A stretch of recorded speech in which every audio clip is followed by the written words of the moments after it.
Hello दोस्तों, मैं doctor रसनीत पाठी आपका अपने चैनल लॉ फाइटर्स अकेडमी में स्वागत करती हूं। दोस्तों, आज के सेशन में जो मैं मुद्दा लेके आई हूं वो साइबर ठगी का है। जैसा कि हम लोग जानते हैं कि जो साइबर ठगी है वो दिनों दिन बढ़ती चली जा रही है। आए दिन जो साइबर ठग होते हैं वो हम लोगों के अकाउंट से पैसे निकाल ले जाते हैं, वो चाहे जिस माध्यम से निकालें। तो आज के सेशन में हम लोग जो हमारा नया कानून 1 जुलाई 2024 से लागू हुआ है उसमें जो BNS है यानी कि भारतीय न्याय संहिता, उसका एक सेक्शन है जो साइबर ठगी की बात करता है। और यह सेक्शन पहले नहीं था। पहले जैसे BNS की जगह IPC चला करता था, इंडियन पेनल कोड, तो वहाँ पे साइबर ठगी के बारे में इतना स्पष्ट रूप से नहीं बताया गया था। लेकिन अब हमारे BNS में साइबर ठगी को लेकर के एक ऐसा सेक्शन जोड़ दिया गया है जो हमें इन साइबर ठगों से बचाता है, यानी जो साइबर ठगी अब करेगा उसकी खैर नहीं होगी। तो चलिए हम लोग अपना सेशन स्टार्ट करते हैं और इस साइबर ठगी के बारे में विस्तार से जानते हैं कि अगर पर्सन कोई साइबर ठगी करता है तो उसके ऊपर क्या क्या कार्रवाइयाँ की जा सकती हैं और क्या उसे सज़ा का प्रावधान इस सेक्शन में बताया गया है। जैसा कि जो साइबर ठगी को लेकर के BNS में हमारे सेक्शन है वो सेक्शन है सेक्शन 111। जो हमारा सेक्शन 111 है वो सिर्फ साइबर ठग की बात नहीं करता है कि साइबर ठगी कोई व्यक्ति कर रहा है, वो एक संगठित अपराध के बारे में बात करता है। यानी कि यह सेक्शन जो डाला गया है संगठित अपराध को लेकर के, यह IPC में पहले नहीं था। वहाँ पे सब धाराएं जो थी वो अलग अलग थी सब अपराधों के लिए। यहाँ पे कुछ अपराधों को मिला करके एक अलग से सेक्शन बना दिया गया है। तो जो सेक्शन 111 है वो कई तरह के संगठित अपराध की बात करता है।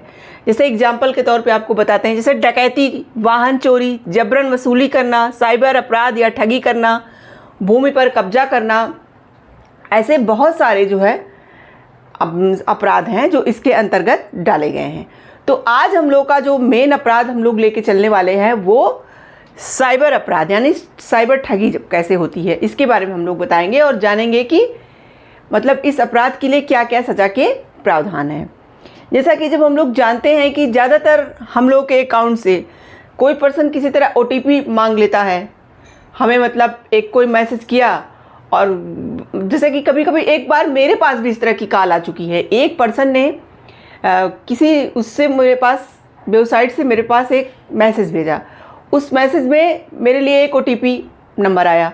अब उस पर्सन ने मुझे कॉल करके ये पूछा कि प्लीज़ मुझे OTP नंबर बता दीजिए, गलती से आपके नंबर पे मेरा OTP नंबर सेंड कर दिया गया है। देखिए, यही गलती लोग कर देते हैं, वहाँ पे वो अपना OTP नंबर बता देते हैं। जैसे ही आपने OTP नंबर बताया, साइबर क्या करते हैं साइबर ठग, वो आपके अकाउंट से तुरंत आपके OTP नंबर से वो पूरी डिटेल निकाल लिए। और आजकल सभी लोग ऑनलाइन का ज़माना है तो सब लोग मोबाइल से ही अपने पैसों का लेन देन करने लगे हैं। तो वो झट से आपके बैंक अकाउंट का सारे डिटेल्स निकाल करके आपके अकाउंट से पैसे गायब कर देते हैं। तो इस तरह के ठग बहुत ज़्यादा, चाहे OTP मांग के करते हों, चाहे आपको फ़ोन आपका हैक कर लिए, आपके फ़ोन ही हैक कर ले रहे हैं, उससे भी आपके अकाउंट से पैसे उड़ा दे रहे हैं। या फिर क्या करते हैं कि टेलीग्राम के माध्यम से आपको कुछ इस तरह का मैसेज भेजे कि मैं आपको जॉब दिला दूंगा, या ऐसे कोई भी फ्रॉड, बहुत सारे मैसेज आते हैं। आपने जैसे उस पर क्लिक किया, उन्होंने पूरी इन्फॉर्मेशन आपके मोबाइल से निकाल लिया और क्या किया कि आपके अकाउंट से पैसे उड़ा दिए। और भी बहुत टेक्निक इनके पास है, ये व्हाट्सएप के माध्यम से, और सबसे ज़्यादा तो ये मोबाइल हैक करके भी ये काम बहुत हो रहा है। तो देखिए, साइबर ठगी जब बढ़ती चली जा रही है तो इसीलिए जो हमारा BNS है उसका सेक्शन 111 में साइबर ठगी के बारे में भी डाला गया है। तो जैसा कि यह साइबर ठगी के लिए जो बनाया गया है कानून, उसका सेक्शन 111 ये तो बताता है कि ये साइबर ठगी की बात करता है। लेकिन जो सेक्शन 111(2) है वह हमें यह बताता है कि इस तरह के मतलब कोई पर्सन अपराध करता है तो उसे क्या क्या सज़ा मिलेगी। जैसा कि सेक्शन 111(2) है जो ये कहता है कि इस अपराध के दौरान यदि व्यक्ति की मृत्यु हो जाती है, मान लीजिए कि साइबर ठग ने इस तरह का कोई अपराध किया, यानी कि किसी पर्सन के अकाउंट से उसके पैसे वैसे उड़ाए, तो क्या हुआ, फिर क्या हुआ कि मान लीजिए हम कह रहे हैं कि इस सदमे में व्यक्ति को हार्ट अटैक ही आ जाए, यानी व्यक्ति मर ही जाए, तो किसी भी तरह से मतलब इस घटनाओं से अगर व्यक्ति मरता है तो वहाँ पे जो साइबर ठगी करेगा उसको क्या सज़ा होगी? व्यक्ति की यदि मृत्यु हो जाती है तो अपराधी को मृत्यु या आजीवन कारावास। देखिए, जो ऐसी ठगी करेगा यानी जो अपराधी होगा जिसके कारण किसी व्यक्ति की मृत्यु हो जाती है, तो उस पर्सन को जो सज़ा दी गई है, सुनिए कितनी कठोर सज़ा दी गई है। मृत्यु, आपको मृत्युदंड मिल जाएगा या फिर आजीवन कारावास मिलेगा। देखिए, कम से कम आजीवन कारावास तो मिलना ही है या फिर मृत्युदंड, और उसके बाद आपको फाइन भी देना पड़ेगा 10 लाख रुपए। जो ऐसे साइबर ठग हैं उनके लिए बहुत कठोर सज़ा बना दी गई है। अब चलिए देखते हैं कि अगर ऐसी साइबर ठगी ये करते हैं, पर्सन मरता उड़ता नहीं है, सिर्फ साइबर ठगी करते हैं, तो वहाँ पे इनको क्या मतलब इस अपराध की सज़ा मिलेगी? तब इनको 5 वर्ष के कारावास, यानी कम से कम 5 वर्ष का कारावास मिलेगा, और ज़्यादा से ज़्यादा आजीवन कारावास, यानी 5 वर्ष से लेके आजीवन कारावास तक की सज़ा मिल सकती है, प्लस फाइन के रूप में 5 लाख रुपए।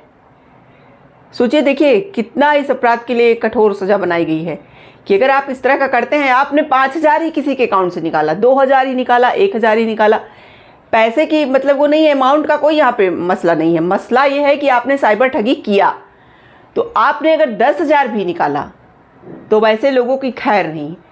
तो यहाँ पे ऐसे पर्सन को क्या होगा? 5 वर्ष के कारावास से लेकर के आजीवन कारावास के साथ साथ 5 लाख का जुर्माना भी देना पड़ेगा।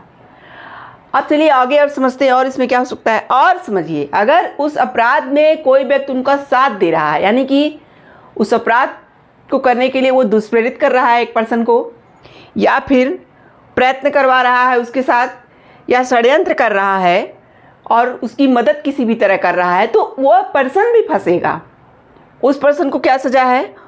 ऐसे पर्सन को भी 5 वर्ष कारावास से लेकर के आजीवन कारावास तक, और उसके साथ साथ फाइन भी लगेगा, वो 5 लाख रुपए का होगा। तो देखिए, अगर कोई पर्सन साइबर ठगी कर रहा है तो अगला पर्सन अगर साइबर ठगी में उसकी किसी भी तरीके से मदद कर रहा हो, चाहे षड्यंत्र द्वारा कर रहा हो, चाहे प्रयत्न करके कर रहा हो, चाहे दुष्प्रेरण करके कर रहा हो, या उसको किसी तरह से हेल्प करके कर रहा हो, वो भी उसी सज़ा का हकदार होगा जिस तरह से उस पर्सन को सज़ा मिल रही है। अब देखिए आगे समझते हैं कि ऐसे अपराधी को कोई व्यक्ति जानबूझकर शरण देता है, यानी कि आप जान रहे हो। देखिए, साइबर ठगों की तो अब बिल्कुल खैर नहीं, क्योंकि हर तरफ उनके लिए जो है इस कानून में व्यवस्था अच्छी कर दी गई है कि वो पकड़े जाएंगे तो क्या क्या होगा उनके साथ। एक तो ये कि अगर वो कहीं छिपते भी हैं और उनको कोई शरण देता है, यानी कि आप जानते हो कि अगला पर्सन सही पर्सन नहीं है, ये साइबर ठगी करता है, और आपने क्या किया, और पुलिस उसे ढूंढ रही है, और आप क्या कर रहे हो कि उसे छिपा रहे हो, जानबूझकर ये जानते हुए भी आप उसको क्या कर रहे हो, छिपा रहे हो, तो भी आप भी फंस जाओगे। क्या सज़ा मिलेगी ऐसे पर्सन को? 3 वर्ष का कारावास से लेके आजीवन कारावास तक, और क्या मिल सकता है? फाइन लग जाएगी, 5 लाख रुपए की फाइन भी लगेगी। अब ये तो रही जो मदद करेंगे, जो करेंगे उन सब के लिए। एक चीज़ और, इससे एक कुछ इनोसेंट लोग भी फंस सकते हैं। अब कैसे फंस सकते हैं? इसमें देखिए 111 में एक के अंतर्गत एक सब क्लास और बनाया गया है। उसमें कहा गया है कि ऐसे अपराध से प्राप्त आय या संपत्ति पर कब्जा रखता है, यानी कि अगर व्यक्ति को ये नहीं पता है ये साइबर ठगी का पैसा है, फिर भी वो क्या कर रहा है, उस संपत्ति को अपने पास रख रहा है, उस आय को अपने पास रख रहा है, तो वहाँ वो भी पर्सन फंस जाएगा। अगर हाँ कोई व्यक्ति जानबूझ के रख रहा है तो फंसेगा ही, लेकिन अगर कुछ इनोसेंट व्यक्ति जिसको पता भी नहीं है कि हमारा साइबर ठगी का पैसा मेरे पास आ गया है, वह पर्सन भी फंस जाएंगे, और उनको भी इस कानून के तहत 3 साल से लेके आजीवन कारावास के साथ साथ फाइन 2 लाख रुपए का रखा गया है। अब चलिए बताते हैं कैसे इनोसेंट लोग इसमें फंस सकते हैं। देखिए, इस कानून के अंतर्गत क्या कहा गया है? ऐसे अपराध से प्राप्त आय या संपत्ति पे आप अगर कब्जा करते हो, मतलब अपने पास रखते हो या कब्जे में आपके रहता है, तो यहाँ पे क्या है, जैसे मान लीजिए कि साइबर ठगी ने किया, मतलब अब उसे पता है कि जिस अकाउंट से मैंने पैसे निकाले हैं, अगर उस अकाउंट का पैसा मैं कहीं और नहीं ट्रांसफ़र करूँगा तो फिर उस अकाउंट से मैं पैसा क्या करूँगा, निकाल ही नहीं पाऊँगा, क्योंकि जब पर्सन को जैसे ही पता चलेगा वो अपना जो है अकाउंट सीज करा देगा, अपना अकाउंट वो बंद करा देगा। तो आप जितना पैसा निकाल पा रहे होगे निकाल पाओगे, फिर उस पैसे का आप क्या करोगे? अब आप निकालोगे भी तो कहाँ रखोगे? वैसे जैसे आपने निकाला तो आपने क्या किया, आपने उस पैसे को, मान लीजिए हम कह रहे हैं किसी दुकान पे गए और QR कोड के माध्यम से, जैसे बहुत लोग पैसा ले रहे हैं गूगल QR कोड के माध्यम से, आपने क्या किया, कोई सामान खरीदा और वही पैसा उस पर्सन के खाते में डाल दिया। अब देखिए आपने वो पैसा जो निकाला था उस अकाउंट से, उस अकाउंट के पैसे को या UPI के माध्यम से, मतलब आजकल तो ये सब भी हो गया है, तो आपने ऑनलाइन वहाँ से वहाँ ट्रांसफ़र कर दिया, ठीक। तो आपने जब ऐसा किया तो जब जांच होगी तो आप भी बीच में फंसोगे। तो आपको तो ये पता ही नहीं कि किस पर्सन ने, कौन पर्सन ऐसा करके गलत काम, साइबर ठगी का पैसा था जो मुझे दे दिया, आपको ये सब बात भी नहीं पता। इसलिए जो दुकानदार हैं या जो पर्सन QR कोड का यूज करते हैं, उन्हें जो भी पर्सन पैसा दे वो या CCTV कैमरे के माध्यम से उनकी फ़ोटो वगैरह रखें कि हाँ यही पर्सन ने डाला था, या फिर रसीद निकाल के रखें कि हाँ फला पर्सन ने जो है इतने पैसे मुझे दिया था। तो देखिए ये सब जो है अगर आप नहीं करोगे तो आप भी फंस सकते हो। या एक मामला और फंसता है, जैसे कि कभी कभी क्या होता है कि कोई पर्सन कई सारे अकाउंट बनवा देते हैं अपने, जैसे मैंने कई सारे खाते अपने खोल रखे बैंकों में। कुछ ऐसे हमारे बैंक अकाउंट हैं जिसमें हमने मतलब यूज ही नहीं किया, बहुत दिनों से वो ऐसे ही पड़ा हुआ है और हमें लगा कि शायद वो बंद हो गया होगा, लेकिन वो बंद नहीं होता, वो ऐसे ही बैंक में पड़ा रहता है।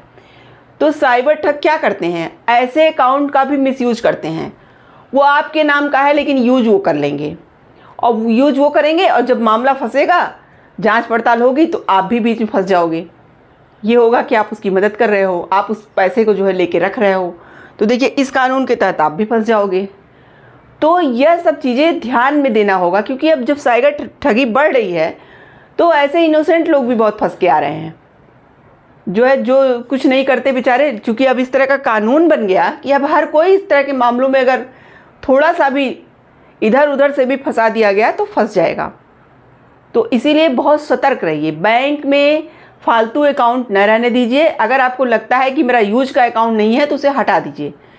और QR कोड वगैरह अगर आप लोग यूज करते हो, चाहे दुकानदार हो चाहे जो कोई पर्सन हो, तो आप वहाँ CCTV कैमरा लगाइए, या फिर आप जो है अपने उसके लिए रसीद वगैरह काट के रखिए कि फला पर्सन, आप उसका नाम कायदे से, एड्रेस सब कुछ पूछ के लिखिए उसमें रसीद में कि हाँ फला पर्सन आया था और मुझसे इतने का सामान ले गया, भले उसने पेमेंट QR कोड के माध्यम से किया। मतलब आपको कुछ तो नॉलेज होना चाहिए कि किस पर्सन ने आपके साथ ऐसा किया। नहीं, आपको कुछ नॉलेज ही नहीं होगा तो आप जो है वहाँ तो तुरंत फंस जाओगे। और आप जब अपनी अपनी बेगुनाही का सबूत भी नहीं पेश कर पाओगे तो आपको ये सज़ा मिल ही जाएगी, 3 वर्ष से लेकर के आजीवन कारावास प्लस फाइन भी 2 लाख का देना पड़ेगा। तो मतलब इस सेक्शन में हम लोगों ने यह जान लिया कि साइबर अपराध अगर कोई पर्सन कर रहा है तो अब उसका इस BNS कानून के तहत उसको जो है छोड़ा नहीं जाएगा, उसके लिए बहुत ही कठोर जो है सज़ा का प्रावधान कर दिया गया है। तो आज के सेशन में बस इतना ही। आशा करते हैं कि आज का सेशन आपको पसंद आया होगा।